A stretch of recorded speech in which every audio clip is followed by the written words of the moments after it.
500 টাকা 1000 টাকা যারা মানুষের ঘরে খায়া লিল্লা খায়া যারা বড় হইয়া বড় বড় কথা বলে, এদের কোনো সেন্স কাজ করে বলে আমি মনে করি না। সম্প্রতি এটিএন নিউজের ইউটিউব চ্যানেলে দেয়া এক সাক্ষাৎকারে বিএনপির শীর্ষ এক নেতা ফজলুর রহমান সম্মানিত আলেম সমাজকে নিয়ে চরম বিতর্কিত এবং অবমাননাকর মন্তব্য করেছেন। তার এই বক্তব্যে দেশের ধর্মপ্রাণ মুসলমানদের মধ্যে সৃষ্টি হয়েছে তীব্র ক্ষোভ এবং প্রতিক্রিয়া, যেখানে তিনি প্রকাশ্যে বলেন, যাদেরকে 500 টাকার জায়গায় 1000 টাকা দিলে ওয়াজ বা মোনাজাতের ভাষা পরিবর্তন হয়ে যায়, এদের কথার কোনো উত্তর আমি দিতে চাই না, এদের প্রতি আমার করুণা হয়। এ সময় তিনি আরও বলেন, বড় বড় মাওলানারা বলেন ইউনুস সুদখোর, এর চেয়ে মহাপাপী আর কেউ নেই, কিন্তু সেই মাওলানারাই আজ ইউনুসের জন্য দোয়া করেন। উক্ত অনুষ্ঠানে বিএনপির এই শীর্ষ নেতা ফজলুর রহমান মোল্লা ও মাওলানা সমাজকে তুচ্ছ তাচ্ছিল্য করে বলেন, এদের কথা বলে লাভ নাই, এরা মানুষের ঘরে লিল্লা খেয়ে খেয়ে বড় হয়ে এরা বড় বড় কথা বলে, আসলে কিন্তু এদের কোনো সেন্স কাজ করে না, এরা হলো মোল্লা মুসল্লি। সাক্ষাৎকার দেয়াকালে বিশিষ্ট এই রাজনীতিবিদ আরও বলেন, মোল্লা কিন্তু আসলে ইসলাম নয়, ইসলাম হচ্ছে মহান, কিন্তু মোল্লাতন্ত্র ইসলামকে চিরদিন ছোট করেছে। বাংলাদেশে মোল্লারা ধর্মের নামে ব্যবসা শুরু করেছে। তার এই বক্তব্যে তিনি সরাসরি পুরো আলেম সমাজকে ধর্ম ব্যবসায়ী আখ্যা দিয়েছেন বলে অনেকেই মনে করছেন।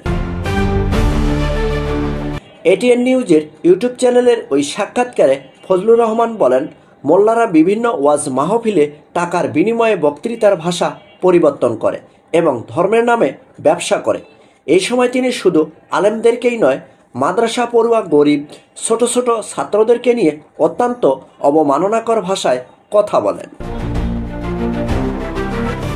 ফজলুর রহমান আরও বলেন, এই ছেলেপেলেরা কিছুই বোঝে না, হুজুর যা বলেন তাই শোনে, তারা লিল্লার টাকা খায় এবং মানুষের অনুদানে চলে। তার এই ধরনের মন্তব্য যে শুধুমাত্র আলেম সমাজকে অপমান করে তা কিন্তু নয়। তার এই বক্তব্যের মাধ্যমে তিনি মাদ্রাসা শিক্ষা ব্যবস্থাকে অবজ্ঞা করছেন বলে অভিমত বিশিষ্টজনদের। এমনকি দেশের বিভিন্ন ইসলামিক প্রতিষ্ঠান, আলেম সমাজ ও সাধারণ মুসলমানেরা ফজলুর রহমানের এই বক্তব্যের তীব্র নিন্দা জানিয়েছেন। ইসলামপন্থী রাজনৈতিক নেতৃবৃন্দ ও দারুল উলুমের শিক্ষকদের অনেকেই এই বক্তব্যকে ইসলাম বিরোধী ও বিভ্রান্তিকর আখ্যা দিয়েছেন। তার এই বিভ্রান্তিকর এবং উদ্ভট বক্তব্যের প্রতিক্রিয়ায় বিশিষ্ট আলেম ইসলামিক চিন্তাবিদ মুফতি আহমদুল্লাহ দর্শকদের করা এক প্রশ্নের উত্তরে বলেন, ফজলুর রহমানের বক্তব্য শুধু অপমানজনক নয়, আলেম সমাজ ও ইসলামকে হেয় করার উদ্দেশ্যে এটা একটি পরিকল্পিত আক্রমণ। সম্প্রতি একজন নেতা বলেছেন, মোল্লারা অন্য মানুষের ঘরে খেয়ে অন্যের ঘরে থেকে আবার 500 টাকা হাদিয়া পেলে নাকি ফতোয়া পরিবর্তন হয়ে যায়। ঢালাওভাবে এভাবে বলা কতটা সঠিক, আপনি কিভাবে দেখছেন? অন্যদিকে অনেকেই মনে করছেন ফজলুর রহমান রাজনৈতিকভাবে আলোচনায় আসার জন্য ইসলামপন্থীদের আক্রমণ করছেন।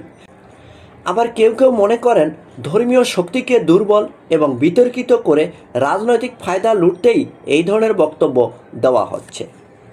অনেক ধর্মপ্রাণ নাগরিক দাবি তুলছেন এই বক্তব্য সংবিধানের ধর্মীয় অনুভূতিতে আঘাত এবং সামাজিক স্থিতি বিনষ্ট করার শামিল। তারা সরকারের কাছে এই বক্তব্যের বিরুদ্ধে যথাযথ আইনগত পদক্ষেপ গ্রহণের আহ্বান জানিয়েছেন। বাংলাদেশে ধর্ম এবং আলেম সমাজের প্রতি মানুষের গভীর শ্রদ্ধা রয়েছে।